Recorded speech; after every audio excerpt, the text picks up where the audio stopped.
আলাইকুম, সবাইকে শুভ সকালের শুভেচ্ছা। আজকে আসলে যে পরিমাণ কুয়াশা এবং যেভাবে ঢাকা শহর পুরা কুয়াশার চাদরে ঢাকা বললে চলে যেটা। তো এর মধ্যেও আরেকটা জিনিস খুব একটা আনন্দের ব্যাপার যে সকাল সকাল যে কুয়াশা বা এই শীতে সবাই আসছে এবং এখানে আরেকটা জিনিস দেখা যাচ্ছে যে কুয়াশার এই যে খেজুরের রস, আপনার একটা জিনিস দেখাইতে আমি চাচ্ছিলাম যে আসলে যে খেজুরের যে একেবারে ছোট গাছ এবং একেবারে বললে চলা যায়, আপনি দেখতে পাচ্ছেন যে একেবারে একটি কলস, ছোট্ট একটা কলস, একটা ছোট্ট একটি গাছ, এই গাছের যে কলস দিয়েছে এবং দেখতে পাচ্ছে এবং একবারে পিওর ন্যাচারাল, যেটাকে আসলে একেবারে অনেকে এখানে আসছে যে পিওর ন্যাচারাল খেজুরের রস নেওয়ার জন্যে।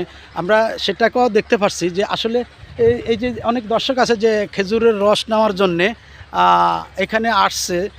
এটা আসলে আপনি জায়গাটা হয়তো আমি বলিয়ে দিতে পারছি যে ঢাকা যে রাজাবাড়ি, যে এখানে যে উত্তরাখান বলে সেই গুদারাঘাটে সে এই মুহূর্তে আসলে যেমন কুয়াশা আর এই যে খেজুর গাছ আসলে খুব একটা চমৎকার। আর এই খেজুরের রস নেওয়ার জন্যে আমি আপনাদেরকে দেখাইতে চাচ্ছি যে দেখেন অনেক মানুষ এই খেজুরের রস নেওয়ার জন্যে অনেকে আছে।